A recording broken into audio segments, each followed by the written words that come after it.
എന്നിട്ട് ഞാൻ പിറ്റേ ദിവസം എന്റെ തലേന്നാൾ ഓളും ഓനും ആ റൂമിൽ തന്നെ ഉണ്ടായിരുന്നു.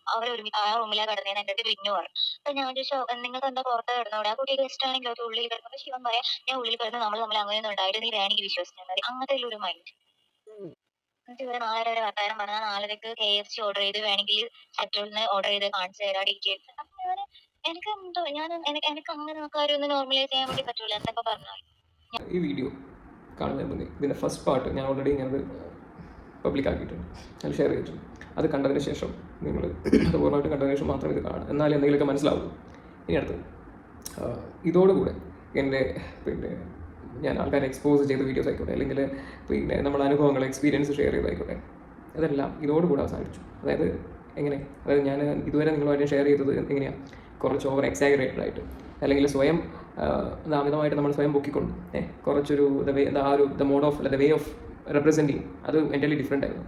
കുറച്ച് ഒരു അപക്വമായിട്ടുള്ള രീതിയും ഒക്കെ കാണിച്ചുകൊണ്ടാണ് ഞാൻ വീഡിയോ ചെയ്തത്, ശരിയല്ല?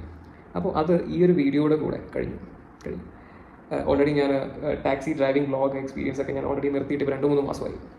അപ്പോൾ ഇനി 2 ദിവസം കഴിഞ്ഞിട്ടല്ലേ, നാളെയോ മറ്റന്നാളോ നിങ്ങളുമായിട്ട് ഞാൻ ഇൻട്രൊഡക്ഷൻ വീഡിയോ ഷെയർ ചെയ്യുന്നുണ്ട്. പറ്റുമെങ്കിൽ നിങ്ങൾക്ക് കാണാം. അപ്പോൾ അതിനുശേഷം ഞാൻ അതിൽ പറഞ്ഞ റെലവൻ്റ് ആയിട്ടുള്ള ടോപ്പിക്കുകൾ എന്താണ് അതൊക്കെയായിരിക്കും ഞാൻ നിങ്ങളുമായിട്ട് സംവദിക്കുന്നത്.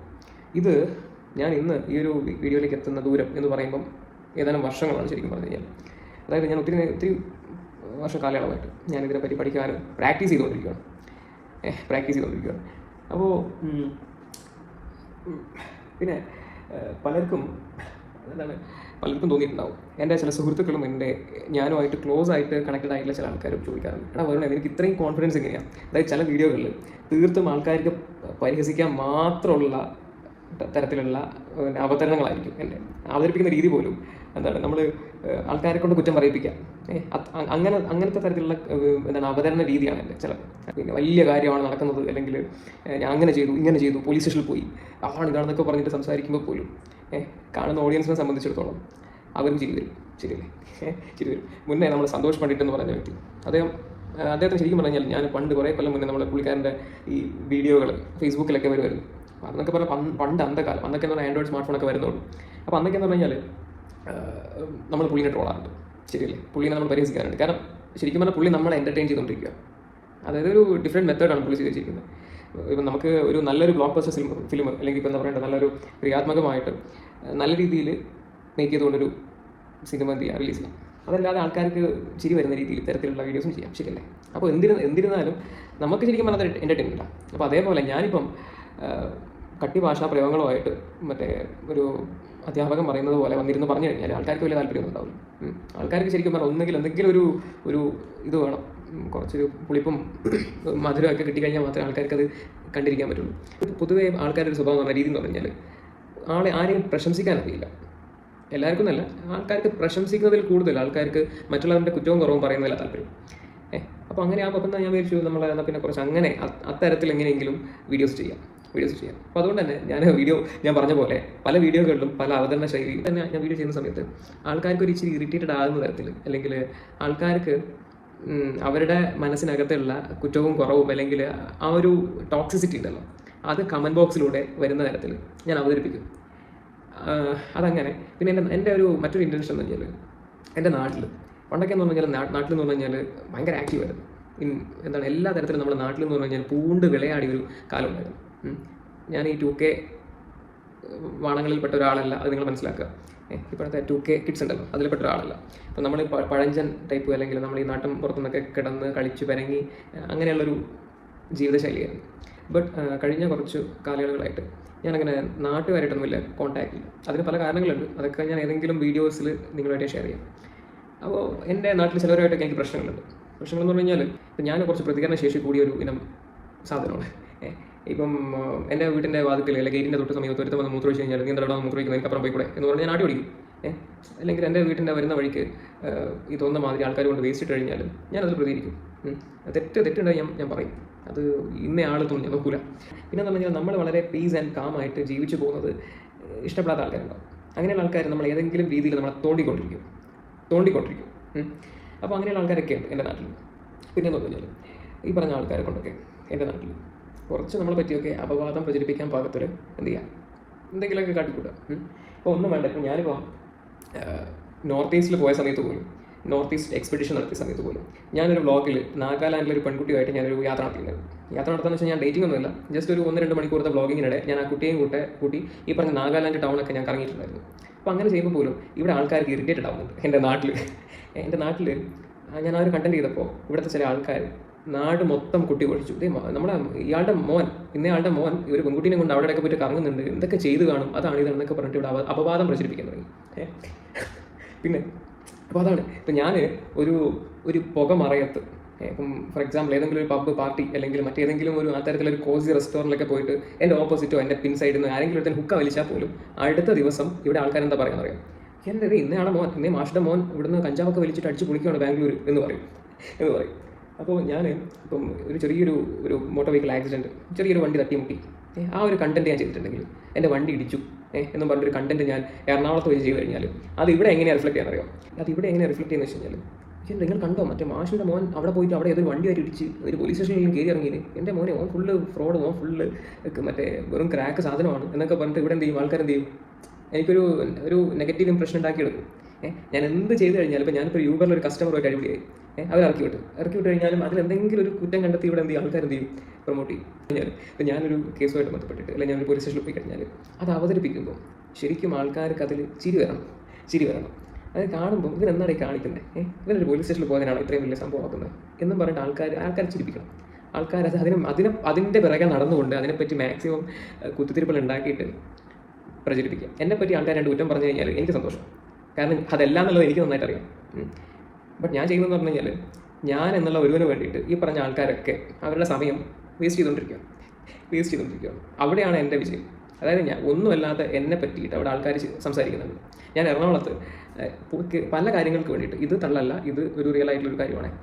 എറണാകുളത്ത് പിന്നെ ഈ അടുത്തായിട്ട് എനിക്ക് പോലീസ് സ്റ്റേഷനുകളിൽ കയറി ഇറങ്ങി അല്ലെങ്കിൽ മറ്റ് നിയമം തുടങ്ങിയിട്ടുള്ള കാര്യങ്ങളെല്ലാം വളരെ അടുത്ത് അറിയേണ്ട ആവശ്യമുള്ളത് കൊണ്ടും ഞാൻ പല കാര്യങ്ങൾക്ക് വേണ്ടിയിട്ട് അങ്കമാലി, പിന്നെ പെരുമ്പാവൂർ, ആലുവ, പിന്നെ എന്തുവേണ്ട തൃക്കാക്കര, പാലാരിവട്ടം, കാക്കനാട് എന്ന് വേണ്ട എവിടെയൊക്കെ ഉണ്ട് അവിടെയൊക്കെ പല കാര്യങ്ങൾക്ക് വേണ്ടി കയറി ഇറങ്ങിയിട്ടുണ്ട്, കോടതിയിൽ കയറി ഇറങ്ങിയിട്ടുണ്ട്, പല ആൾക്കാരെ കാണേണ്ടി വന്നിട്ടുണ്ട്. അങ്ങനെയുള്ള പല സംഭവങ്ങൾ ഉണ്ടായിട്ടുണ്ട്. അപ്പോൾ ഇതൊക്കെ എന്ന് പറഞ്ഞു കഴിഞ്ഞാൽ ഒരു പുതിയൊരു അറിവാണ്, അല്ലെങ്കിൽ അനുഭവമാണ്.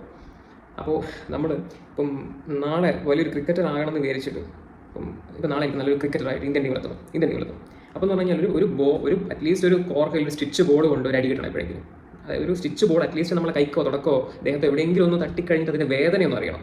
എന്നാൽ മാത്രമേ നമുക്ക് എന്ത് കിട്ടുള്ളൂ, നമുക്കൊരു അധികം നമുക്ക് മനസ്സിലാവുള്ളൂ ഇതിൻ്റെ വേദന ഇത്ര മാത്രമാണ്, ഇതൊക്കെ സഹിക്കേണ്ടി വരും എന്നുള്ളത് നമുക്ക് എന്നാൽ മാത്രമേ തിരിച്ചറിയാൻ പറ്റുള്ളൂ. ഇപ്പം ഞാനൊരു പ്രൊഫഷണൽ മോട്ടോർ സൈക്കിൾ എന്തൂസിയാസ്റ്റ്, ഒരു റേസർ ആണെന്നുണ്ടെങ്കിൽ, അല്ലെങ്കിൽ ഒരു സ്റ്റണ്ട് റൈഡർ ആണെന്നുണ്ടെങ്കിൽ ഡെഫിനറ്റായിട്ട് ഞാൻ വീണിരിക്കണം. വണ്ടി ഒരിക്കൽ വീലി ചെയ്യുന്ന സമയത്ത് ചെയ്യുമ്പോൾ ഞാൻ വണ്ടിയിൽ നിന്ന് കമിഴ്ന്നടിച്ച് വീണാൽ മാത്രമേ നമുക്ക് അതിൻ്റെ വിഷമം, വേദന നമുക്ക് മനസ്സിലാവുള്ളൂ. ഇപ്പം ഒരു പോലീസ് ആകുന്ന ഒരു വ്യക്തി, ഒരു പോലീസ് ഇപ്പോൾ ഒരു പോലീസിലുള്ളൊരു അപ്പം അയാളെ സംബന്ധിച്ചിടത്തോളം അയാൾ സർവീസിൽ കയറി കഴിഞ്ഞാൽ പല തരത്തിലുള്ള ട്രെയിനിങ് പീരീഡുകൾ കഴിഞ്ഞ് അറ്റൻഡ് ചെയ്തിട്ട് ശേഷമാണ് അയാൾ സർവീസിലോട്ട് കയറുന്നത്, ശരിയല്ലേ? ആ ഒരു പ്രൊഫഷൻ പീരീഡൊക്കെ കഴിഞ്ഞിട്ട് കയറി വന്ന് അതുവരെ അയാൾക്ക് പല തരത്തിലുള്ള കോച്ചിങ്ങുകൾ കൊടുക്കുന്നുണ്ടാവും. ശാരീരികമായിട്ടുള്ള പല പ്രതിസന്ധികളെ നേരിടാനും അതല്ലാതെ ആൾക്കാരെ മനസ്സിലാക്കാനും തിരിച്ചറിയാനൊക്കെയുള്ള പല സംഭവങ്ങൾ കോച്ചിങ്ങുകൾ കൊടുക്കുന്നുണ്ട്. ആർമിക്കാർ, പട്ടാളക്കാരും അങ്ങനെ തന്നെ. അപ്പോൾ അതേപോലെ തന്നെ ഞാൻ ഉദ്ദേശിച്ച കാര്യങ്ങൾ നിറവേറാൻ വേണ്ടിയിട്ട് എനിക്ക് ഈ പറഞ്ഞ ഡ്രിൽസ്, ഒരു മോക്ക് ഡ്രിൽ അതൊക്കെ ആവശ്യമായിരുന്നു. അപ്പോൾ അതൊക്കെ കൊണ്ട് തന്നെ ഞാൻ അതിൽ സക്സസ്ഫുള്ളി അത് അക്കംപ്ലിഷ് ചെയ്തിട്ടുണ്ട്. എപ്പോഴും മറ്റുള്ളവൻ്റെ കുറ്റവും കുറവും കണ്ടെത്തുന്ന, സ്വന്തമായിട്ടൊന്നും ചെയ്യാൻ അറിയാത്ത ആൾക്കാർ, പ്രത്യേകിച്ച് ഒരു ലക്ഷ്യം അല്ലെങ്കിൽ ഒരു ലക്ഷ്യബോധം ഒന്നുമില്ല, ശരി എന്ത് തെറ്റെന്തെന്ന് അറിയില്ല, ഒന്നുമില്ലാത്തൊരുത്തൻ എപ്പോഴും നമ്മൾ എന്താ പറയുക, മറ്റുള്ളവനെ നോക്കി പരിഹസിക്കാനേ നേരം ഉണ്ടാവുള്ളൂ. ആ സമയത്ത് മറ്റുള്ളവൻ ഈ പറഞ്ഞ ബെൻസ് കാറിലും ഓടിക്കാറിലൊക്കെ ചുരുപ്പാഞ്ഞ് പോകാൻ തുടങ്ങിയിട്ടുണ്ടാവും. ഈ നോക്കി കുറ്റം പറയുന്ന ഒരുത്തൻ എപ്പോഴും എങ്ങനെയാണ്, ഈ നോക്കി കുറ്റം പറയുകയും വിലയിരുത്തുകയും ചെയ്യുന്ന ആൾക്കാർ എപ്പോഴും അതേപോലെ തന്നെ അവിടെ തന്നെ കിടക്കും. ഞാൻ ഉദ്ദേശിച്ചത്, ഞാനെന്നുള്ളൊരു വ്യക്തി ഇവിടെ കിടന്ന് പല കോപ്രായങ്ങൾ കാണിക്കുന്നതിലൂടെ ഇവരുടെയൊക്കെ അറ്റൻഷൻ ഇങ്ങോട്ട് വഴി തിരിച്ചു പോകുക, അത് മാത്രമാണ്. പിന്നെ എനിക്ക് ഈ പറഞ്ഞ കണ്ടന്റുകൾ ചെയ്യുന്നതിലൂടെ ഞാൻ എത്തിപ്പെടേണ്ട സ്ഥലത്ത് ഞാൻ എത്തിപ്പെട്ടിട്ടുണ്ട്. അത് ടാക്സി ഡ്രൈവർമാരിലേക്കൊന്നുമല്ല, എൻ്റെ ലക്ഷ്യം അതൊന്നുമായിരുന്നില്ല. അപ്പം ഞാൻ ഈ യൂബർ കണ്ടന്റുകളൊക്കെ ചെയ്തിട്ട് എനിക്ക് അത് കൂടുതൽ ഡ്രൈവർമാരിലേക്ക് എത്തിക്കണം, അല്ലെങ്കിൽ എനിക്ക് കുറേ ഫാൻസിനെ ക്രിയേറ്റ് ചെയ്യണം, അതൊന്നായിരുന്നില്ല എൻ്റെ ഇൻറ്റൻഷൻ. ഫസ്റ്റ് ഓഫ് ഓൾ ഈ girls are here for pleasure എന്നുള്ള ഫസ്റ്റ് പാർട്ടും അതിൻ്റെ രണ്ടാം ഭാഗമായിട്ട് ഇതാണ് നമ്മളെ സാഹചര്യം. അല്ലെങ്കിൽ ഇന്നത്തെ കാലത്ത് അന്യദേശത്ത് പഠിക്കാൻ പോകുന്ന പെൺകുട്ടികളുടെയൊക്കെ അവസ്ഥ ഇതാണെന്നുള്ളത് ഇവിടുത്തെ മാതാപിതാക്കളെ എനിക്ക് അറിയിക്കണമെന്നുണ്ട്. അതുകൊണ്ടാണ് ഞാൻ ഈ വീഡിയോയിൽ ഷെയർ ചെയ്യുന്നത്. അപ്പോൾ ഈ പറഞ്ഞ പെൺകുട്ടിക്ക് എന്തെങ്കിലും തരത്തിലുള്ള വിഷമം ഉണ്ടായിട്ടുണ്ടെങ്കിൽ ഞാൻ ക്ഷമിക്കുന്നു. ബട്ട് എന്നിരുന്നാലും എനിക്ക് ഈ ഒരു വീഡിയോ അത്യാവശ്യം കയ്യിലേക്ക് എത്തിക്കണം എന്നുള്ളതുകൊണ്ട് ഞാൻ ചെയ്യുന്നു. ഇതിനപ്പുറത്തേക്ക് വേറെ കണ്ടന്റുകളൊന്നും വരാനില്ല. ഇനി നിങ്ങൾ ഈ വരുന്ന വീഡിയോ ഒന്ന് കണ്ടു നോക്കാം. 5-10 മിനിറ്റുള്ള വീഡിയോ ഉണ്ട്. അതിൽ പ്രത്യേകിച്ച് കണ്ടാൽ നിങ്ങൾക്ക് മനസ്സിലാവുമെന്ന് എനിക്ക് തോന്നുന്നില്ല. ജസ്റ്റ് ഒരു പെൺകുട്ടി ഞാനുമായിട്ട് സംസാരിക്കുന്ന ചില ഓഡിയോ, അതേപോലെ മറ്റ് സ്ക്രീൻഷോട്ട് കാര്യങ്ങളൊക്കെ ഞാനതിൽ കമ്പൈൻ ചെയ്തു പോസ്റ്റ് ചെയ്തു. അത് മാത്രമേ ഉള്ളൂ. അത് കണ്ടതിന് ശേഷം ഞാൻ നിങ്ങളുമായിട്ട് കാര്യങ്ങൾ ഞാൻ വിവരിക്കാം. എപ്പോൾ ഒരാൾ വരുമ്പോൾ ഇതൊക്കെ മാറും. ഒരാൾ വരുമ്പോൾ അത് ആരാണോ ഇപ്പം നടക്കും എന്ന് പറയാം. അല്ല ഇപ്പം ആള് വരും എന്ന് പറയാം. അല്ല ഇപ്പം ആള് വരും എന്ന് പറയാം. വരുന്നുണ്ട്, ഫ്ലൈറ്റ് പിടിച്ച് വരുന്നുണ്ട്. 27-ാം തീയതി എപ്പോ വരും പറഞ്ഞ 28 എന്ന് പറഞ്ഞാൽ എപ്പോ? ശനിയാഴ്ച, ഞായറാഴ്ച എപ്പോ? 28 29 27 എനിക്ക് ഇന്റേൺഷിപ്പ് കഴിയും. അപ്പൊ 28 ഒരു ദിവസം ഞാൻ എന്റെ വീട്ടിൽ ഫ്രീ. എന്നിട്ട് 29-നോ ചെക്കനും വരുന്നല്ല വീട്ടുകാരാ വരുന്ന പെണ്ണാണേ? ചെക്കൻ വരുന്ന പറഞ്ഞ എഞ്ചിനീയർ പോലും. എടാ ഭാഗ്യവാൻ. അഥവാ ഫിക്സ് ആയാൽ തന്നെ ഫിക്സ് ചെയ്ത് വെച്ച് കല്യാണം വഴി ആക്കാൻ പോലും എനിക്ക് വൈകി. അങ്ങനെയാ പറഞ്ഞത്. അച്ഛന്റെ ഒരു ഫ്രണ്ടിന്റെന്നാ പറഞ്ഞേ. മോൻ അന്നേലും ചോദിക്കുന്നു. ഒരു റിലേഷൻഷിപ്പ് പോലെ ഉണ്ടായിരുന്നു. ശരിയാ. അപ്പോ എന്താ പറയാ, പുള്ളിക്കാരൻ ഭയങ്കര ടോക്സിക് ആയിരുന്നു പഠിക്കുമ്പോ തന്നെയാ. ഞാൻ പറഞ്ഞു, ഞാൻ കൊറേ മറക്കാൻ പഠിക്കുന്ന കൊറേ. അപ്പൊ അങ്ങനെ ഇഷ്ടത്തിലാകുമ്പോ അതൊക്കെ ഇവൻച്വലി ഉണ്ടാവുമല്ലോ. സിറ്റുവേഷൻഷിപ്പിനൊന്നും ഞാൻ പോവാറില്ല. എന്തായാലും ഞാൻ എനിക്ക് പറ്റുകയും ചെയ്യില്ല. അപ്പൊ ഞാനങ്ങനെ കുറച്ച് ഇഷ്ടത്തിലായ ഒരു 4-5 മാസം കഴിയുമ്പം പുള്ളിക്കാരൻ അപ്പാർട്ട്മെന്റ് എടുത്ത്. അപ്പൊ ഞങ്ങള് പോവും, കുക്കൊക്കെ ചെയ്യും, ഒരുമിച്ചുണ്ടാവും. പക്ഷെ കൊറേ കഴിയുമ്പോ എനിക്ക് ബാഡ് അടിക്കാൻ തുടങ്ങി. എന്താന്ന് വെച്ചാല് പുള്ളിക്കാരൻ ഭയങ്കര നോർമലൈസ്. ഞാൻ ഉണ്ടാവുന്ന ടൈമിൽ പുള്ളിക്കാരന്റെ girlfriend means girl best ഉണ്ടാവില്ലേ, ഒരു മുസ്ലിമിനെ കൊണ്ടുവന്നു. അപ്പൊ കൊണ്ടുവന്നു പറഞ്ഞാല് ഞാനില്ല ടൈമിൽ തന്നെ കൊണ്ടുവന്നു. അപ്പൊ ആ പെൺകുട്ടി പീരിയഡ്സ് ആയി. അപ്പൊ അവളെ ടേക്ക് കെയർ ചെയ്യുന്നതൊക്കെ എനിക്ക് ജലസി ഫീൽ ചെയ്യാൻ തുടങ്ങി. എന്റെ മുന്നിൽ അവൾക്ക് ഉലുവവെള്ളം ഉണ്ടാക്കി കൊടുക്കുന്നത്. എനിക്കാണെങ്കിൽ അന്ന് പീരിയഡ്സ് ആയിട്ട് 3rd ഡേ ആകുമ്പോൾ ഞാനും വേറെ അടുത്ത് കിടക്കുന്നുണ്ട്. അന്ന് ഇവരെല്ലാരും കൂടി ടാറ്റു അടിക്കാൻ വേണ്ടി പ്ലാൻ ഇട്ടു. അപ്പൊ ടാറ്റു അടിക്കാൻ വേണ്ടി ഒരു ചേച്ചി വന്ന്. അപ്പൊ ഞാൻ ചെയ്യേണ്ട കുറെ കാര്യങ്ങൾ അവൾ ഇനീഷ്യേറ്റീവ് എടുത്ത് ചെയ്യുന്നു. ഇവന്റെ വീഡിയോ എടുക്കുന്നത്, ഇവൻ ടാറ്റു. ഇവളിങ്ങനെ അവന്റെ അടുത്ത് പോയി നോക്കുമ്പോൾ അവൻ ഇന്ന് വരെ വാങ്ങാത്ത കോണ്ടൊക്കെ വാങ്ങി വെച്ചിട്ട് അവൻ അത് നോക്കുമ്പോൾ അതിൽ 3 എണ്ണം വേണം, അതിൽ 2 എണ്ണം മാത്രമേ. അപ്പൊ ഞാൻ ചോദിച്ചിട്ട് ഒന്നേ വേണം. അപ്പൊ അവൻ പറഞ്ഞു അത് ഇന്നു പറഞ്ഞ എന്റെ ഒരു ഫ്രണ്ട് അവൻ യൂസ് ചെയ്തു. അവൻ എന്തിനാ നിന്റെ യൂസ് ചെയ്യുന്നത് ചോദിച്ചു. നമ്മൾ മൊത്തം എന്താ പറയാ അടിയായിരുന്നു അന്നിനായിട്ട്. എന്നിട്ട് ഞാൻ പിറ്റേ ദിവസം പോയി. എന്റെ തലേനാൾ ഓളും ആ റൂമിൽ തന്നെ ഉണ്ടായിരുന്നു. ആ റൂമിലാ കിടന്നേന്ന് എന്റെ അടുത്ത് പിന്നു പറഞ്ഞു. അപ്പൊ ഞാൻ ചോദിച്ചു, നിങ്ങൾക്ക് എന്താ പുറത്ത് കിടന്നോടെ, ആ കുട്ടിക്ക് ഇഷ്ടമാണെങ്കിലോ ഉള്ളിൽ കിടന്നു. ശിവൻ പറയാം, ഞാൻ ഉള്ളിൽ കിടന്ന് നമ്മൾ അങ്ങനെയൊന്നും ഉണ്ടായിട്ട് നീ വേണമെങ്കിൽ വിശ്വസിച്ചാൽ മതി. അങ്ങനത്തെ ഒരു മൈൻഡ്. എന്നിട്ട് ഇവരെ 4 വരെ വർത്താനം പറഞ്ഞാൽ 4 KFC ഓർഡർ ചെയ്ത് വേണമെങ്കിൽ സെറ്റോളിന് ഓർഡർ ചെയ്ത് കാണിച്ചു തരാം ഡീറ്റെയിൽസ്. അപ്പൊ എനിക്ക് എന്തോ എനിക്ക് അങ്ങനെ കാര്യമൊന്നും നോർമലൈസ് ചെയ്യാൻ വേണ്ടി പറ്റൂല എന്നൊക്കെ പറഞ്ഞാൽ സ്വാഭാവികമായിട്ട് എനിക്ക് വിഷമം വരൂലേ. ഇത് എഴുതുകാരനാ, കണ്ണൂരുകാരനാ? ഇവൻ മലപ്പുറത്ത്. 24 വയസ്സുണ്ട്. പക്ഷെ എന്റെ അടുത്ത് നല്ല പോലെ സ്നേഹിക്കല എല്ലാം നല്ലായിരുന്നു. എന്താ പറയാ, ഞാൻ ഭയങ്കര ഇമോഷണലി ഡൗൺ ആണ്. അങ്ങനെ അങ്ങനെ ഒരു ഞാൻ കരയുമ്പോ എന്റെ കൂടെ നല്ല പോലെ വന്നിട്ടുണ്ട്. അപ്പൊ എന്താ പറയാ, എനിക്ക് കുറെ വേസ്റ്റ് ടൈമിൽ കുറെ നിന്നിട്ടില്ല എന്നൊന്നും ഞാൻ പറഞ്ഞു. അതൊക്കെയാണ് എനിക്ക് അവന്റെ ഇഷ്ടം വരാൻ കാരണം. കറങ്ങാൻ പോകുന്നു നല്ലതായിരുന്നു. എന്താ പറയണ്ടേന്ന് എനിക്കറിയാം. ഫുഡൊക്കെ ഉണ്ടാക്കി തരുണ്ടാ. ഞാൻ അവിടെ ഉണ്ടാകുമ്പോ എനിക്ക് ഉച്ചയാവും. പക്ഷെ എനിക്ക് പുള്ളിക്കാരൻ ഫുഡൊക്കെ ഉണ്ടാക്കി തരും. എന്നിട്ട് നല്ലപോലെ നോക്കും, കാലുഴുത് തരും. എനിക്കത് ആലോചിക്കുമ്പോ സങ്കടം വരുന്നുണ്ട്. തന്നെ പറഞ്ഞു നല്ല വരെ തേടിച്ചു തരും എനിക്ക്. ആക്ച്വലി ഞാൻ നേരത്തെ ഒരു കാര്യം പറഞ്ഞില്ലേ, എന്നെ കാണാൻ ആൾക്കാർ വരുന്നുണ്ട് അങ്ങനൊക്കെ. അപ്പൊ എന്താ തോന്നിയേ? ഒന്നും തോന്നിയിട്ടില്ല. ഞാൻ എനിക്ക് ശരിക്കും നിന്നെ കണ്ട ഓർമ്മയൊന്നുമില്ല കേട്ടോ. കണ്ട ഓർമ്മ എന്ന് പറഞ്ഞാൽ ഞാൻ പാസഞ്ചേഴ്സിൻ്റെ പൊതുവെ മുഖത്തേക്കൊന്നും ഞാൻ പാസഞ്ചേഴ്സിനോട് സംസാരിക്കും. പിന്നെ എനിക്ക് കണ്ട ഓർമ്മ എനിക്ക് ചെറിയൊരു മിന്നായം പോലെ റെയിൽവേ സ്റ്റേഷൻ ഇറങ്ങുന്ന സമയത്ത് ഡോർ അടക്കുന്ന സമയത്ത് ഒരു മുഖത്തിൻ്റെ ഒരു ഓർമ്മ മാത്രമേ എനിക്കുള്ളൂ. എന്റെ അസംഷൻ ആയിരിക്കുമല്ലോ, വേണ്ട അല്ല പറഞ്ഞു കുഴപ്പമില്ല. എനിക്കറിയില്ല, എനിക്ക് എന്തോ നിങ്ങൾക്ക് എന്നെ ഇഷ്ടമില്ല പോലെ ചില സമയത്ത് തോന്നി. മറ്റൊരു വ്യക്തിയാണെന്നുണ്ടെങ്കിൽ ഉറപ്പായിട്ടും ഈ കുട്ടിയെ ഉപയോഗിക്കും. ഇത് ഇവർക്ക് കഴപ്പാണോ അല്ലെങ്കിൽ ഒരു ശരിക്കും ഒരു പാർട്ട്ണർ ആവശ്യം ഉണ്ടായിട്ട് ഇങ്ങനെ ചെയ്യുന്നതാണോ എനിക്കറിയില്ല.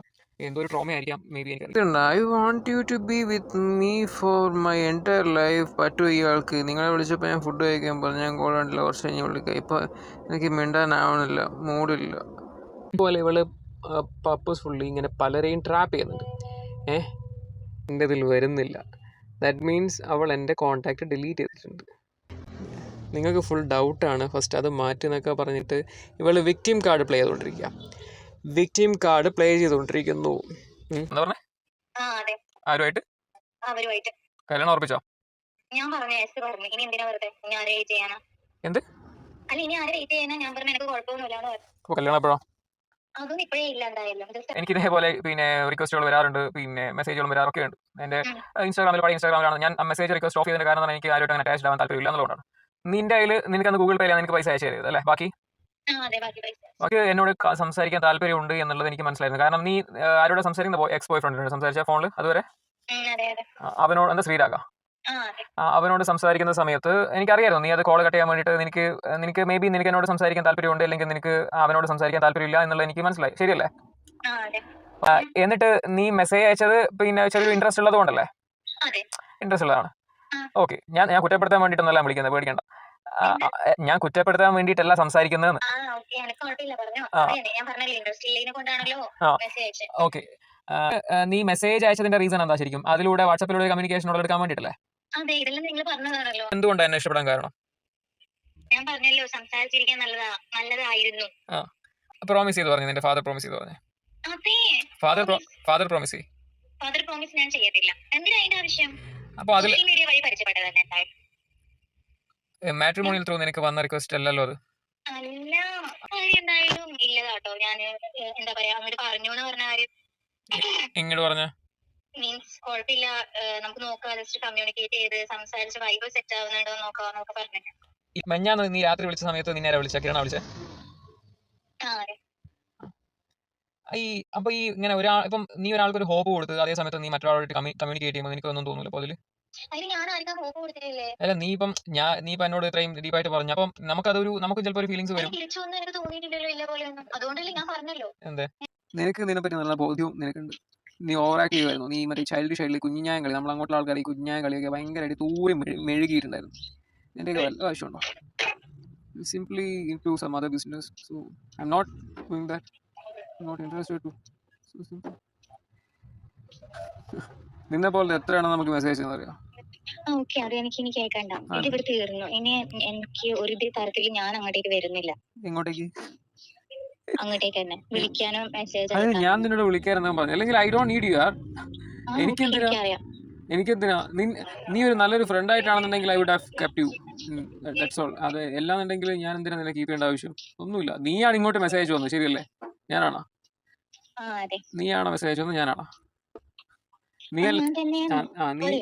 അപ്പോ പിന്നെ ഒരു കാര്യം ചോദിക്കാനാണ്. ഒരു സ്ട്രേഞ്ചറെ ഒരു ജസ്റ്റ് ഒരു 20 മിനിറ്റ് ട്രിപ്പിൽ പരിചയപ്പെട്ട് ഇഷ്ടപ്പെടാന്ന് പറഞ്ഞാൽ അതിന്റെ ലോജിക്ക് മനസ്സിലാവുന്നില്ല.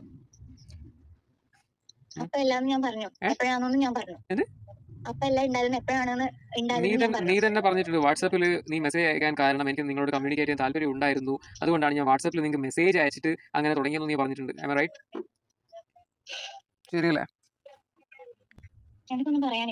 ഈ ഉത്തരം മുട്ടുമ്പോൾ അല്ല, നീ എന്റെ പച്ചയ്ക്ക് ഞാൻ പറയുന്നത്, നീ ഈ വിക്ടിം കാർഡ് കളിക്കില്ല എന്റെ മുമ്പിൽ. നീ മറ്റേ ഇരവാദം കളിക്കരുത്. ഞാൻ ചോദിക്കുന്ന ചോദ്യങ്ങളാണോ അല്ല? നീ ആണെങ്കിൽ ആണെന്ന് പറയാം.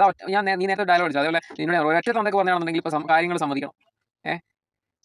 പരിചയമില്ലാത്ത നീ ചോദിക്കുന്നത് നിങ്ങൾക്ക് എന്തെങ്കിലും ഇൻട്രസ്റ്റ് ഉണ്ടോ എന്നൊക്കെ ചോദിക്കുകയും രണ്ടാമത്തെ ദിവസം നീ ചോദിക്കുകയാണ് I would like to be I wanted to be with you forever എന്നൊക്കെ പറഞ്ഞ് ചോദിക്കുമ്പോൾ എനിക്ക് ഒരു പരിചയമില്ലാത്ത നിന്നോട് ഞാൻ എന്താ പറയണ്ടേ? ഒരാളെ ഒരു ദിവസം നീ ഓക്കെ ഏതർത്ഥത്തിലാണ് നീ ചോദിച്ചത്? നീ എന്റെ മുമ്പിൽ ഡ്രാമ കളിക്കുക. നീ ഏതർത്ഥത്തിലാണ് ചോദിച്ചതെന്നുള്ളത് നിനക്കും അറിയാം, എനിക്കും അറിയാം. അപ്പോൾ നിങ്ങൾ ആ വീഡിയോ കണ്ടിട്ടുണ്ടാകുന്നത് ഇന്നത്തെ കാലത്ത് ഒരു പെൺകുട്ടി ഒരു പുരുഷനോട് ഒരു ആൺകുട്ടിയോട് തൻ്റെ മനസ്സിനകത്തുള്ള സ്നേഹം പ്രകടിപ്പിക്കുക. അത് ശാരീരികമായിട്ടുള്ള മറ്റേതെങ്കിലും തരത്തിലോ അല്ലെങ്കിൽ വാക്കാൽ സംസാരിച്ചിട്ട് എനിക്ക് നിന്നെ ഇഷ്ടമാണെന്നോ അല്ലെങ്കിൽ മറ്റേതെങ്കിലും തരത്തിൽ അത് അവർ അറിയിക്കുമ്പോൾ സമൂഹം പറയുന്നത് അത് തെറ്റൊന്നുമില്ല. ഒരാൾക്ക് തോന്നിയത് അവതരിപ്പിച്ചു, അതിലെന്താ തെറ്റ്? എന്നും പറഞ്ഞിട്ട് ആൾക്കാർ അതിനെ നോർമലൈസ് ചെയ്യും. അതേ സമയത്ത് ഒരു ഒരു ഒരു ആൺകുട്ടി ഒരു പെൺകുട്ടിയോട് എനിക്ക് തന്നെ ഇഷ്ടമാണ്, വിവാഹം കഴിക്കാൻ താല്പര്യമുണ്ട്, അല്ലെങ്കിൽ താൻ കാണാൻ വളരെ സുന്ദരിയാണ് എന്നൊരു അഭിപ്രായം, ഒരു കോംപ്ലിമെൻറ്റ്സ് കൊടുക്കുമ്പോൾ അതിനെ ആൾക്കാർ ഡൈവേർട്ട് ചെയ്ത് വിടുന്നത് മറ്റൊരു തരത്തിലേക്കായിരിക്കും. അതായത് പിന്നെ ഒരു ആൺകുട്ടി എന്നോട് മോശമായിട്ട് പെരുമാറി, അല്ലെങ്കിൽ ലൈംഗിക ചോയോടെ സംസാരിച്ചു എന്നൊക്കെ പറഞ്ഞിട്ടും അതിനെ എന്ത് ചെയ്യുന്നത് മാനിപ്പുലേറ്റ് ചെയ്യുന്നു. അത് തീർത്തും തെറ്റായിട്ടൊരു കാര്യമില്ലേ. ഈ ഈക്വാലിറ്റി എന്ന് പറഞ്ഞ സംഭവം അവിടെ എന്തായിപ്പോയി, ആദ്യമായിപ്പോയി. അപ്പോൾ അതൊക്കെ എക്സ്പോസ് ചെയ്യാൻ വേണ്ടിയിട്ടാണ് ഞാനിത് മെയിനായിട്ട് ഈ ഒരു വീഡിയോ ഇത്രയും നീട്ടി വലിച്ച് ഇത്രയും ഹൈപ്പ് കൊടുത്ത് ഇത്രയും ഓവർ എക്സാഗ്രേറ്റഡ് ആയി ഇങ്ങനെ നിങ്ങളുടെ മുമ്പിലേക്ക് പറയാൻ കാരണം. ആൺകുട്ടികളും പെൺകുട്ടികളും എല്ലാം ഇക്കാലത്ത് കണക്കാം. അപ്പോൾ എനിക്കും ഒരു 5-9 കൊല്ലം മുന്നേ ഒരു റിലേഷൻഷിപ്പ് ഉണ്ടായിരുന്നു. അതോളം ഫ്രോഡാണെന്ന് പിന്നെ അറിഞ്ഞു. ഞാൻ ഭയങ്കര കുറേ കാലം ഡിപ്രഷനിലേക്ക് ആയിരുന്നു. ഡിപ്രഷൻ എന്നുള്ള വേർഡൊക്കെ ഈ അടുത്താണ് വന്നത്. ഇപ്പോൾ ഒരു സോഷ്യൽ മീഡിയ ഒക്കെ വന്നതിന് ശേഷമാണ് ആൾക്കാർ ഈ ഡിപ്രഷൻ എന്നുള്ള വേർഡ് കൂടുതലായിട്ട് ഉപയോഗിക്കാൻ തുടങ്ങിയത്. അതിന് മുന്നേ എന്ന് പറഞ്ഞാൽ എന്തെന്നാ, ഒരുത്തിന് വിഷമം ഉണ്ടെങ്കിൽ ആരും തിരിഞ്ഞ് നോക്കുക പോലില്ല. ഇപ്പം എന്ന് പറഞ്ഞാൽ 1 രണ്ടാമത്തിന് അപ്പോൾ തന്നെ വാട്സാപ്പിൽ സ്റ്റോറി ഉണ്ട് ഡിപ്രഷൻ ഉണ്ട്, താൻ ഡിപ്രസ്ഡ് ആണെന്ന് ആൾക്കാർ അറിയിക്കാൻ വേണ്ടിയിട്ട്. അങ്ങനത്തെ ഒരു കാലമാണ്. അപ്പോൾ എനിക്കും ഉണ്ടായിരുന്നു റിലേഷൻഷിപ്പ്, അത് ഫ്ലോപ്പ് ആയിപ്പോയി. ഒന്നൊന്നല്ല, കുറച്ച് റിലേഷൻഷിപ്പ് ഉണ്ടായിരുന്നു. ബട്ട് അവരൊക്കെ കുറച്ച് ഉടായിപ്പത്തരങ്ങൾ കാണിക്കുന്ന കണ്ടപ്പോൾ ഞാനതൊന്ന് പിന്മാറി. അപ്പോൾ നമ്മൾ ഒരു വട്ടം പൂച്ച ചൂടുവെള്ളത്തിൽ ചാടി കഴിഞ്ഞാൽ പിന്നെ കാണുന്ന വെള്ളമൊക്കെ ചൂടുവെള്ളമാണെന്ന് നമുക്ക് തോന്നുള്ളൂ. ശരിയല്ലേ? പൂച്ചയുടെ കാര്യവും നമ്മുടെ കാര്യവും എല്ലാം അങ്ങനെ തന്നെ. അതൊരു കേസ്. ഞാൻ എറണാകുളം ബാംഗ്ലൂരൊക്കെ ടാക്സി ഓടിക്കുന്ന സമയത്തല്ല, ഇപ്പോൾ ഒരു 5-6 വർഷത്തിന് മുകളിലായിട്ട് ഞാൻ ഈ ടാക്സി ഓടിക്കുന്നുണ്ട് ഈ പറഞ്ഞ കാര്യങ്ങളിൽ. അതിലുള്ള എക്സ്പീരിയൻസ് പലതും ഞാൻ നിങ്ങളായിട്ട് ഷെയർ ചെയ്തിട്ടുണ്ട്. അപ്പോൾ ഈ ഒരു ടോപ്പിക്കിനെ ബേസ് ചെയ്ത് പറയുമ്പോൾ പല തരത്തിലുള്ള പെൺകുട്ടികളെയും സ്ത്രീകളെയും പുരുഷന്മാരെയും പയ്യന്മാരെയും ഉദ്യോഗസ്ഥന്മാരെയും ഒക്കെ നമ്മുടെ പാസഞ്ചേഴ്സായിട്ട് കൊണ്ടുപോകുന്നുണ്ട്. അപ്പോൾ പെൺകുട്ടികളുടെ കാര്യം പറയുകയാണെന്നുണ്ടെങ്കിൽ എറണാകുളത്ത് വരത്തന്മാരാണ് കൂടുതൽ പഠിക്കാൻ വരുന്നതും ജോലിക്ക് വരുന്നതായിട്ടുള്ള ആൾക്കാരൊക്കെ. ഇതിൽ തന്നെ പിന്നെ പെൺകുട്ടികൾ പഠിക്കാനൊക്കെ വരുന്ന പെൺകുട്ടികൾ, ജോലിക്ക് വരുന്ന പെൺകുട്ടികൾ ഒരു എക്സ്ട്രാ കരിക്കുലർ ആക്ടിവിറ്റി എന്നുള്ള നിലയ്ക്ക്, അല്ലെങ്കിൽ എക്സ്ട്രാ ഇൻകത്തിന് വേണ്ടിയിട്ട്, അല്ലെങ്കിൽ അവരെ സാറ്റിസ്ഫൈ ചെയ്യാൻ വേണ്ടിയിട്ട്, സാറ്റിസ്ഫാക്ഷൻ, ഒരു എൻ്റർടൈൻമെൻറ്റ് വേണ്ടിയിട്ട് പല മോശം പ്രവൃത്തികൾ ഏർപ്പെടുന്നുണ്ട്. അപ്പോൾ എനിക്ക് എൻ്റെ സഹോദരി അല്ലെങ്കിൽ എൻ്റെ കസിൻസൊക്കെ ഇഷ്ടംപോലെ ഉണ്ട്. എൻ്റെ കസിൻസിന് കുറേ പെൺകുട്ടികളുണ്ട് എൻ്റെ ഫാമിലിയിൽ. അപ്പോൾ ഞാനൊക്കെ അവർക്ക് എപ്പോഴും ഞാൻ പറഞ്ഞു കൊടുക്കും, ഞാൻ പറയാറുണ്ട്, ഞാൻ നല്ല രീതിയിൽ ശകാരിക്കാറുണ്ട്. എൻ്റെ സഹോദരികളെ ഞാൻ നല്ല രീതിയിൽ എന്ത് ചെയ്യാറുണ്ട്, ഞാൻ എൻ്റെ സഹോദരിമാരെ നല്ല രീതിയിൽ തന്നെ ശകാരിക്കാറുണ്ട്. കാരണം അത് ചെയ്തില്ലെന്നുണ്ടെങ്കിൽ അവർ നശിച്ചു പോകും, അല്ല അവർ നമ്മുടെ കയ്യിൽ നഷ്ടപ്പെട്ടു. അപ്പോൾ ഇന്നത്തെ കാലത്ത് നോക്കണം, പിന്നെ വീട് വിട്ടിറങ്ങിയ പെൺകുട്ടി അടുത്ത ദിവസം ലോഡ്ജിൽ ഒന്നുകിൽ തൂങ്ങി മരിച്ചിട്ടുണ്ടാവും, അല്ലെങ്കിൽ കൊല്ലപ്പെട്ടിട്ടുണ്ടാവും, അല്ലെങ്കിൽ കഞ്ചാവ് കേസിൽ അല്ലെങ്കിൽ MDMA കേസിൽ പിടിക്കപ്പെട്ടിട്ടുണ്ടാവും. അപ്പോൾ അതേപോലെ പല കാര്യങ്ങളും നമ്മൾ കാണുന്നുണ്ട്. എനിക്ക് തന്നെ ഒത്തിരി നേരിട്ടുള്ള അനുഭവങ്ങൾ എനിക്കുണ്ട് പല കേസുകളിലും. അപ്പോൾ ഈ പാസഞ്ചർ ആയിരിക്കുന്ന സമയത്ത് ഒത്തിരി ഇപ്പോൾ മലബാർ സൈഡിൽ നിന്നൊക്കെ വരുന്ന പെൺകുട്ടികൾ കൂടുതലും പിന്നെ തൻ്റെ മാതാപിതാക്കൾക്ക് അറിയില്ല അവരുടെ മക്കൾ അവിടെ നിന്ന് എന്താ കാണിച്ചു കൊടുക്കുന്നത്. ഇപ്പോൾ കണ്ണൂർ കാസർഗോഡുള്ള ഒരു പാരൻസിന് അവർക്ക് അറിയില്ല, എറണാകുളത്ത് പോയിട്ടില്ല, അല്ലെങ്കിൽ ബാംഗ്ലൂർ പോയിട്ടില്ല, അല്ലെങ്കിൽ ഹൈദരാബാദ് പോയിട്ടില്ല, തൻ്റെ മകനോ മകളോ അവിടെ എന്താ കാണിച്ചു കൊടുക്കുന്നുള്ള അവർക്കറിയില്ല. ചിലപ്പം ഹോസ്റ്റലിലാണ് താമസിക്കുന്നതെന്ന് പറഞ്ഞിട്ട് അവർ ചിലപ്പോൾ മറ്റുള്ള എവിടെയെങ്കിലും റിസോർട്ടോ അല്ലെങ്കിൽ മറ്റേ ഹോം സ്റ്റേയോ എവിടെയെങ്കിലും തൻ്റെ ബോയ് ഫ്രണ്ട് ഗേൾഫ്രണ്ടിൻ്റെ കൂടെ ഒക്കെ സ്റ്റേ ചെയ്ത് പിടിച്ചുമായിരിക്കും. അതും ഇപ്പം ഈ റിലേഷൻഷിപ്പ് അല്ലെങ്കിൽ ഒരു ജെൻഡർ അല്ലെങ്കിൽ ഒരു ഫീമെയിലിൽ മെയിലിനോട് അല്ലെങ്കിൽ മെയിൽ ഫീമെയിലിനോട് അട്രാക്ഷൻ തോന്നുന്നതൊക്കെ ഇറ്റ്സ് ക്വയറ്റ് നാച്ചുറൽ, പ്രകൃതി നിയമം അതാണ്. ബട്ട് ഇന്നത്തെ കാലത്ത് എന്ന് പറഞ്ഞു കഴിഞ്ഞാൽ ഇന്നത്തെ കാലത്ത് മാറിപ്പോയി. ഈ ഫാൻറ്റസി എന്ന് പറഞ്ഞ സംഭവമുണ്ട്. ഇന്നത്തെ കാലത്ത് ഒരു പെണ്ണാണെന്നുണ്ടെങ്കിൽ അവിടെ 2 ആണുണ്ടാവും. അങ്ങനത്തെ ഒരു കാലഘട്ടമാണ്. അതായത് ഒരു ഉടുപ്പില്ല. ഇപ്പോൾ തൻ്റെ ബോയ് ഫ്രണ്ട് എന്താണ്, ഇപ്പോൾ ഞാനിപ്പോൾ എൻ്റെ ഗേൾഫ്രണ്ടിനോട് പറയാൻ കുഴപ്പമില്ല, നീ അവൻ്റെ കൂടെ പോയിക്കോ, നീ അവൻ്റെ കൂടെ കിടന്നോ എന്ന് പോലും പറയുന്ന എന്താണ് കാലമാണ്. എന്തൊക്കെ പല ഫാൻറ്റസി ഉണ്ട്. അപ്പോൾ ഒന്ന് ആലോചിച്ച് നോക്കണം. അപ്പോൾ ഇതെന്ന് പറഞ്ഞു കഴിഞ്ഞാൽ ഈ വഴിതെറ്റി പോകുന്ന ഒരു യുവത്വം അതാണ്. അപ്പോൾ ഈ ഒരു പെൺകുട്ടിയുടെ കാര്യം ഞാൻ പറയാം. പെൺകുട്ടിക്ക് ഒരു റിലേഷൻഷിപ്പ് ഉണ്ടായിരുന്നു +2 സമയത്ത്, അത് പോയി. അപ്പോൾ ആ പറഞ്ഞ പയ്യനോടാണ് എൻ്റെ ക്യാബിലിരുന്നു കൊണ്ട് സംസാരിക്കുന്നത്. എനിക്ക് തുടക്കം തൊട്ടേ നമുക്കൊരു പാസഞ്ചറിനെ കാണും, പാസഞ്ചർ എന്നല്ല ഏതൊരു വ്യക്തിയെ കാണുമ്പോഴും അവരുമായിട്ട് കമ്മ്യൂണിക്കേറ്റ് ചെയ്യുമ്പോൾ എനിക്ക് ആൾക്കാരെ പെട്ടെന്ന് ക്യാച്ച് ചെയ്യാൻ പറ്റും. അപ്പോൾ എനിക്ക് തോന്നിയിരുന്നു ഈ പെൺകുട്ടി she is seeking attention from me എന്നെനിക്ക് മനസ്സിലായി. അവൾക്ക് എന്നിൽ നിന്നൊരു അറ്റൻഷൻ ലഭിക്കണം എന്ന് അവർക്ക് നന്നായിട്ട് തോന്നുന്നുണ്ട്, എനിക്ക് മനസ്സിലായി. അത് കഴിഞ്ഞ് അവൾ പല ഇൻഡയറക്റ്റ് മെത്തേഡിലൂടെ ഞാനുമായിട്ട് കമ്മ്യൂണിക്കേഷൻ ബന്ധം സ്ഥാപിച്ചെടുത്തു. ഞാനിതൊക്കെ വ്ളോഗ് ചെയ്യുന്നുണ്ട്. ഞാൻ എൻ്റെ 1ാമത്തെ ഭാഗം വീഡിയോ ഷെയർ ചെയ്തപ്പോൾ ഒത്തിരി ഒരു 90% പേരും എന്നെ അംഗീകരിച്ചു, എന്നെ സപ്പോർട്ട് ചെയ്താണ് വീഡിയോ കമൻറ്റ് ചെയ്തിട്ടുള്ളത്. ഒരു 10% പേര് എന്നെ കോഴിയെന്നും അതേപോലെ ഞാൻ അങ്ങനെയാണ് ഇങ്ങനെയാണെന്നൊക്കെ പറഞ്ഞിട്ട് എന്നെ കുറ്റപ്പെടുത്തിയിട്ടുമാണ് ആൾക്കാർ എന്ത് ചെയ്തിട്ടുള്ളത്, അതിൽ കമൻറ്റ് രേഖപ്പെടുത്തിയിട്ടുള്ളത്. അപ്പോൾ അതുകൊണ്ട് തന്നെയാണ് ഞാൻ വിത്ത് എവിഡൻസ്, അതായത് തുടക്കം തൊട്ട് ഞാൻ ഈ ഒരു പെൺകുട്ടിയുമായിട്ട് കമ്മ്യൂണിക്കേറ്റ് ചെയ്യുന്ന സമയം ഇതെല്ലാം ഞാൻ വ്ളോഗ് ചെയ്യുന്നുണ്ടായിരുന്നു, ഒരു ലൈവ് ടെലികാസ്റ്റിങ്. കാരണം എനിക്കറിയാം ഈ പെൺകുട്ടിയുടെ ഉദ്ദേശം എന്താണെന്നുള്ള എനിക്ക് നല്ല ബോധ്യമുണ്ട്. എനിക്കറിയില്ല. ഈ പെൺകുട്ടി എറണാകുളത്തൊരു കോളേജിൽ പഠിക്കുവാണ്. അതേ കോളേജിൽ തന്നെയാണ് എൻ്റെ ഒരു കസിൻ സിസ്റ്ററും ഈ കഴിഞ്ഞ വർഷം ജോയിൻ ചെയ്തു. എൻ്റെ സ്വന്തം കസിൻ സിസ്റ്റർ ഇതേ കോളേജിലാണ് ഇപ്പോൾ പഠിക്കാൻ പോയിട്ടുള്ളത്. ഏതാണ് കോളേജൊന്നും ഞാൻ പറയുന്നില്ല. അപ്പോൾ ഇവൾക്ക് ഈ പോസ്റ്റ് ഗ്രാജുവേഷൻ അല്ലെങ്കിൽ ഈ ഗ്രാജുവേഷൻ ചെയ്യുന്ന സമയത്ത് തന്നെ ഇവിടെ ഒരു സീനിയർ സ്റ്റുഡൻറ്റുമായിട്ട് അഫെയർ ഉണ്ട്, അവനുമായിട്ട് ലിവിങ് ടുഗദർ ആയിരുന്നു. ആ കഥകളൊക്കെയാണ് നിങ്ങൾ കുറച്ച് മുന്നേ കേട്ടത്. ഈ പറഞ്ഞ ഇവളുടെ ബോയ് ഫ്രണ്ട് വേറെ ഒരു പെൺകുട്ടിയുടെ കൂടെയൊക്കെ അവിടെ വന്ന് സ്റ്റേ ചെയ്യുന്നുണ്ട്, അങ്ങനെ പല പെൺകുട്ടികളും അവിടെ വരാറുണ്ട്, പിന്നെ പല കോണ്ടത്തിൻ്റെ പാക്കറ്റ് കിട്ടിയിട്ടുണ്ടെന്നൊക്കെ പറഞ്ഞിട്ട് പറയുന്നത് പുലമ്പുന്നത് മൊത്തം ഇതിനെ പറ്റിയാണ്. അതിനുശേഷം ഇവൾക്ക് എന്നോട് ക്രഷ് തോന്നിയെന്നും എന്നോട് താല്പര്യമുണ്ടെന്നും ഇവൾ അംഗീകരിക്കുന്നുണ്ട്, അഡ്മിറ്റ് ചെയ്യുന്നുണ്ട്. അപ്പോൾ അതിനിടയിൽ എനിക്കറിയാം ഇവൾ ഒരേ സമയത്ത് 2 തോണിയിൽ കാല് വെച്ചിട്ടുണ്ട്. ഏത് തോണിയാണ് പെട്ടെന്ന് കരക്കെത്തുന്നത് ആ തോണിയിൽ കാല് വെക്കാം. അതാണ് ഇവളുടെ ഇൻറ്റൻഷൻ. അപ്പോൾ എനിക്കറിയായിരുന്നു ഇങ്ങനെ ഒരു സംഗതി ഉണ്ട്. ഇവളെന്ന് പറഞ്ഞാൽ നമ്മൾ ഒരു എന്താണ് ഇതൊക്കെ എന്ന് പറഞ്ഞാൽ ടെമ്പററി ഒരു ഫ്ലിഞ്ച് അല്ലെങ്കിൽ ഒരു ഹുക്കപ്പ് അല്ലെങ്കിൽ പക്ക ഒരു മെറ്റീരിയൽ ആണെന്ന് എനിക്ക് തുടക്കം തൊട്ട് എനിക്കറിയായിരുന്നു. അതുകൊണ്ട് ഞാനൊന്നും മൈൻഡ് ചെയ്യാൻ പോയില്ല. ചുമ്മാ ഇങ്ങനെ എൻ്റർടൈൻ ചെയ്ത് വിട്ടു. ഇങ്ങനെ ഈ വ്ളോഗ് എടുത്തുകൊണ്ട് ഇങ്ങനെ കേട്ട് ഇങ്ങനെ വിട്ടു. അപ്പോൾ ഒടുവിൽ ഞാൻ അവസാനം ഒരു ദിവസം പറയുകയാണ്, ഇനി ഞാൻ കമ്മ്യൂണിക്കേറ്റ് ചെയ്യുന്നില്ല, എനിക്ക് വേറൊരാളായിട്ട് ഞാൻ സെറ്റായിരുന്നു അതായത് വെറും 20 മിനിറ്റ് യാത്രയിൽ പരിചയപ്പെട്ട ആൾക്കാരാണ്. അതും വെറും 5 മിനിറ്റ് മാത്രമേ നമ്മൾ തികച്ചും കാറിനകത്ത് സംസാരിച്ചിട്ടുണ്ടാവുള്ളൂ, വേറെ ഒന്നും സംസാരിച്ചിട്ടില്ല. അന്ന് കഴിഞ്ഞ അടുത്ത ദിവസം രാത്രി ആകുമ്പോഴത്തേക്ക് ഈ പെൺകുട്ടിക്ക് എന്നോടൊരു താല്പര്യമുണ്ടെന്നും എന്നൊക്കെ പറയുന്നു. പോരാത്തതിന് നാട്ടിൽ പോയിട്ട് തിരിച്ചു വരാൻ നേരത്ത് 27-ാം തീയതി 28-ാം തീയതി എങ്ങാണ്ടാണ് ആലുവ വന്ന് ട്രെയിനിന് വന്ന് ഇറങ്ങുന്നതെന്നും നമുക്ക് കാണാലോ എന്നൊക്കെ പറയുന്നുണ്ട്. കാണാമെന്ന് പറഞ്ഞു കഴിഞ്ഞാൽ നമ്മൾ ജസ്റ്റ് കണ്ണുകൊണ്ട് കാണുന്നതല്ല ഉദ്ദേശിക്കുന്നത്, ഏതെങ്കിലും ഹോട്ടലിൽ പോകാം എന്നാണ് അതിൻ്റെ അർത്ഥം. അത് ഇവിടുത്തെ യങ്സ്റ്റേഴ്സിനെല്ലാം അറിയാം. ഇതൊക്കെ ഒരു കോഡ് ഭാഷയാണ്. അല്ലാതെ കാണാമെന്നൊക്കെ പറയുമ്പോൾ ഇപ്പോൾ ആര് കാണുന്നു? ഇപ്പോൾ കാണലൊക്കെ പോയി. ഇപ്പം എന്ന് പറഞ്ഞു കഴിഞ്ഞാൽ എന്തെന്ന് ഒരു പെൺകുട്ടിയെ കാണുന്ന പരിപാടി ഉണ്ടോ? ഇല്ല. എന്നിട്ടുണ്ടെങ്കിൽ അപ്പോൾ നേരെ ഹോട്ടലിലേക്ക് എവിടെയെങ്കിലും പോയിട്ട് അതന്നെ അങ്ങനെയാണ്. അപ്പോൾ ഇതൊക്കെ എനിക്കറിയാം. അറിയുന്നതുകൊണ്ട് തന്നെ ഞാൻ എന്ത് ചെയ്തു, ഇത് എവിടം വരെ പോകുന്നു എന്ന് കാണട്ടെ, അങ്ങനെ എൻ്റർടൈൻ ചെയ്ത് വിട്ടു. അപ്പോൾ ഇത് ലാസ്റ്റ് ഇത് കൺഫസ് ചെയ്യുന്നുണ്ട്, ഈ പെൺകുട്ടി കൺഫസ് ചെയ്യുന്നുണ്ട്. ശരിയാണ്, നിങ്ങൾ പറഞ്ഞ കാര്യങ്ങളൊക്കെ ശരിയാണ്, എല്ലാം അവളുടെ മിസ്റ്റേക്ക് ആണെന്നുള്ള രീതിയിൽ അവൾ കൺഫസ് ചെയ്യുന്നുണ്ട്. ഇതിൻ്റെ കംപ്ലീറ്റ് പൂർണ്ണ രൂപം അല്ലെ പൂർണ്ണ വീഡിയോ എന്ന് പറഞ്ഞാൽ കുറേ മണിക്കൂറുണ്ട്, 3-4 മണിക്കൂറുണ്ട്. കംപ്ലീറ്റ് ഞാൻ ബ്ലോഗ് ചെയ്യുന്നുണ്ടായിരുന്നു. അതൊന്നും എനിക്ക് യൂട്യൂബിൽ പോസ്റ്റ് ചെയ്യാൻ പറ്റില്ല. എൻ്റെ ഇൻറ്റൻഷൻ ആ പെൺകുട്ടിയുടെ ഐഡൻറ്റിറ്റി റിവീൽ ചെയ്യാനല്ല. ബട്ട് ഞാൻ കാര്യം പറയാം, ഞാൻ ടോപ്പിക്കിലോട്ട് വരാം. ഇന്ന് ഈ പഠിക്കാനോ അല്ലെങ്കിൽ ജോലിക്കോ അയക്കുന്ന മാതാപിതാക്കളുണ്ടെന്നുണ്ടെങ്കിൽ നിങ്ങൾ നിങ്ങളുടെ മക്കളെ ഒന്ന് ശ്രദ്ധിച്ചിരിക്കുക. കാരണം ഇങ്ങനെയുള്ള മൾട്ടിപ്പിൾ അഫയേഴ്സിലോട്ട് ഈ പറഞ്ഞ ആൾക്കാർ പോകുമ്പോൾ ശരിക്കും പറഞ്ഞാൽ നമ്മൾ കോൺസെൻട്രേഷൻ നഷ്ടപ്പെടും. അതേപോലെ ഇപ്പം ഈ STD, അതായത് സെക്ഷലി ട്രാൻസ്മിറ്റഡ് ഡിസീസ്, ഇതൊക്കെ വർദ്ധിച്ചു വരുന്നൊരു കാലമാണ്. എസ്പെഷ്യലി നമ്മൾ ഏറ്റവും കൂടുതൽ കേരളത്തിൽ എറണാകുളത്താണ്. അതിന് 2 കാരണങ്ങളുണ്ട്. ഒന്ന് ഈ പറഞ്ഞ നോർത്ത് ഇന്ത്യൻ, ഈ ബംഗാളി, ബീഹാർ എന്നൊക്കെ പറഞ്ഞിട്ട് സകലമാന കച്ചറകൾ ഇവിടെ ഉണ്ട്. അത് പിന്നെ ഈ കൂലിപ്പണിയെടുക്കുന്ന പെരുമ്പാവൂരുള്ള പോലത്തെ ആൾക്കാരാണെന്നുണ്ടെങ്കിലും അതല്ല, ഈ പറഞ്ഞ IT കമ്പനികളിൽ ജോലി ചെയ്യുന്ന നോർത്ത് ഇന്ത്യൻ പെമ്പിള്ളേരൊക്കെ ഇവിടെ വന്നിട്ട് ഇതിങ്ങനെ സ്പ്രെഡ് ചെയ്യുന്നുണ്ട്. പിന്നെ ഈ പറഞ്ഞ എല്ലാം കൊണ്ടും ഇതൊക്കെ ഏറ്റവും കൂടുതൽ എറണാകുളത്താണ്. ഇപ്പം പൊതുവേ എറണാകുളംകാർ പറയുന്ന രീതി എല്ലാ കച്ചവടങ്ങളും വന്ന് അടിയുന്നൊരു സ്ഥലം കൊച്ചിയാണ്. അതേപോലെ എല്ലാ വൃത്തികെട്ട പരിപാടികളും വന്ന് അടിയുന്നത് എല്ലാം നടക്കുന്നത് ഈ പറഞ്ഞ എറണാകുളം കൊച്ചിയിലാണ്.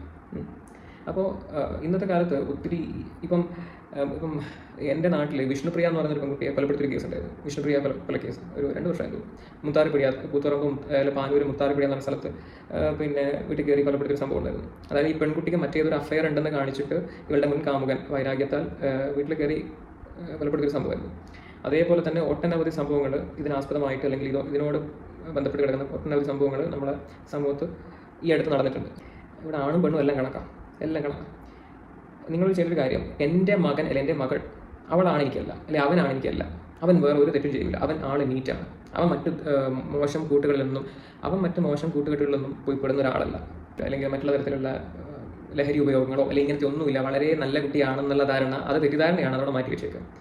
നമ്മൾ ആ ഒരു ഓവർ കോൺഫിഡൻറ്റ് ആവണ്ട. തൽക്കാലത്തേക്ക് ഒന്ന് മനസ്സിലാക്കുക, തങ്ങളുടെ മക്കളെ ഒന്ന് വിലയിരുത്തിയിട്ട് മതി, നല്ല രീതിയിൽ വിലയിരുത്തിയിട്ട് മതി അത്. കാരണം ഇങ്ങനെ പറയുന്ന ഒത്തിരി മാതാപിതാക്കൾ പിന്നീട് റിഗ്രറ്റ് ചെയ്തിട്ടുണ്ട്. പഠിക്കാൻ പഠിക്കുകയായിരുന്നു, എല്ലാം തൻ്റെ എക്സ്ട്രാ കരിക്കുലർ ആക്ടിവിറ്റീസ്, അതേപോലെ സാഹിത്യം, പിന്നെ അത് എല്ലാത്തിലും മുൻപന്തിയിലായിരുന്നു എൻ്റെ മകൻ അല്ലെ മകൾ. ബട്ട് അവൾ എന്തോ ജോലിക്ക് പോയി, അല്ലെങ്കിൽ പഠിക്കാൻ വിദേശത്ത് പോയി, അല്ലെങ്കിൽ പഠിക്കാൻ ബാംഗ്ലൂർ പോയി, അതിന് ശേഷമാണ് അവൾക്ക് എന്തൊക്കെയോ പറ്റിയത്. പിന്നെ അവളെ കണ്ടത് മറ്റേ അറബിക്കടലിലാണ്, അല്ലെങ്കിൽ പിന്നെ അവളെ കണ്ടത് മറ്റേ ഹോസ്റ്റൽ റൂമിൽ മറ്റേ ഫാൻ്റെ മുകളിൽ കെട്ടി തൂങ്ങിയിട്ടാണെന്നൊക്കെ പറയുമ്പോൾ, പിന്നെ വളരെ ചെക്ക് പോസ്റ്റിൽ MDMA ആയിട്ട് പിടിക്കപ്പെട്ടപ്പോഴാണ് എൻ്റെ മകളെ ഞാനിങ്ങനെ കാണുന്നത് എന്നൊക്കെ പറയുമ്പം അങ്ങനെ വരുന്നൊരു സാഹചര്യം ഇല്ലാതാക്കുക. അപ്പം മുളയിലെ നുള്ളിക്കളയുക. കാരണം ഒത്തിരി പേര് ഇതിനെ പറ്റും മറ്റേ സ്ത്രീ ശാക്തീകരണം കൊണ്ടാണോ എനിക്കറിയില്ല, ഇങ്ങനെയുള്ള ഈ കടത്ത്, പിന്നെ കൊലപാതകം, പിന്നെ സെക്സ് റാക്കറ്റ് തുടങ്ങിയിട്ട് എല്ലാ സംഗതികളിലും സ്ത്രീകളുടെ സാന്നിധ്യം നന്നായിട്ടുണ്ട്. സ്ത്രീകളെന്നുള്ള പെൺകുട്ടികളുടെയും പിന്നെ മുതിർന്ന യുവതികളുടെയും ഒക്കെ സാന്നിധ്യം ഇന്നുണ്ട്. അപ്പോൾ ഇപ്പം പയ്യന്മാരോട് പറയുകയാണെന്നുണ്ടെങ്കിൽ, നിൻ്റെ ഗേൾഫ്രണ്ട് പതിവ്രതം പ്രാപിച്ച അല്ലെങ്കിൽ അത്രയും പുണ്യവതിയാണെന്ന് നീ ഒരിക്കലും കരുതരുത്. ഒരിക്കലും കരുതണ്ട. ആൾക്കാർ കുറച്ചൊക്കെ കള്ളത്തരം കാണിക്കും. ഇപ്പം ഞാനിപ്പോൾ ഒരു പെൺകുട്ടിയോട് ഇഷ്ടപ്പെടുന്നുണ്ടെങ്കിൽ അവൾ എന്തെങ്കിലുമൊക്കെ കുറച്ചൊക്കെ ഉടായിപ്പത്തരങ്ങൾ അറിയുന്ന വ്യക്തിയാണെന്ന് ഞാനും ആദ്യം മനസ്സിൽ കണ്ടുവെക്കണം. അത് വെച്ചാൽ നിങ്ങൾക്ക് നല്ലത്. നമ്മുടെ സഹോദരിമാരെ എപ്പോഴും നമ്മളൊന്ന് ശ്രദ്ധിച്ചേക്കുക. കാരണം നമ്മളൊരിക്കലും അവർക്ക് അമിതമായിട്ടുള്ള സ്വാതന്ത്ര്യം കൊടുക്കാതിരിക്കുക. സ്വാതന്ത്ര്യം വേണം, നമുക്കെല്ലാം ഫ്രീഡം കൊടുക്കണം. എന്നിരുന്നാലും അതൊരു ലിമിറ്റ് കീപ്പ് ചെയ്യുക. ഇന്നത്തെ കാലത്ത് തൊട്ടതിനും പിടിച്ചാലും മറ്റേ മൊബൈൽ കൊടുത്തില്ല അല്ലെങ്കിൽ ടിക്ടോക്കിൽ വീഡിയോ ചെയ്യാൻ നിരസിച്ചു എന്നതിൻ്റെ പേരിൽ അപ്പോൾ തന്നെ തൂങ്ങി ചത്ത് കളയുന്ന ടീമാണ്. 8ാം ക്ലാസ്സിൽ പഠിക്കുന്ന പെൺകുട്ടികൾ പോലും മൊബൈൽ കൊടുത്തില്ല എന്നുള്ള കാരണം പറഞ്ഞിട്ട് ആത്മഹത്യ ചെയ്യുന്നുണ്ട്. എത്ര കേസ് ഉണ്ടായിട്ട് നമ്മുടെ കേരളത്തിൽ പോലും. അപ്പോൾ അങ്ങനെയുള്ളൊരു കാലഘട്ടമാണ്. അപ്പോൾ ശ്രദ്ധിക്കുക. അപ്പോൾ ഞാൻ ഒന്നുകൂടെ പറയാം, ഈ വീഡിയോയിലൂടെ നിലവിലത്തെ നമ്മുടെ സാഹചര്യം ഇന്നേതാണ് എന്ന് കാണിക്കാൻ വേണ്ടിയിട്ട് മാത്രമാണ് ഞാൻ ഈ വീഡിയോ വിത്ത് എവിഡൻസ് ഞാൻ ചെയ്തത്. അപ്പോൾ ഇതോടുകൂടെ ഈ പറഞ്ഞ ക്രിഞ്ച് വീഡിയോകളെല്ലാം കഴിഞ്ഞു. ഇനി അടുത്തത് മറ്റൊരു ചാപ്റ്റർ ആയിരിക്കും. അത് നാളെയോ മറ്റന്നാളോ ലോഞ്ച് ചെയ്യുന്നുണ്ട്. നിങ്ങൾ കാണുക, വരിക, ഉണ്ണുക, പോവുക. അത്ര ശരി.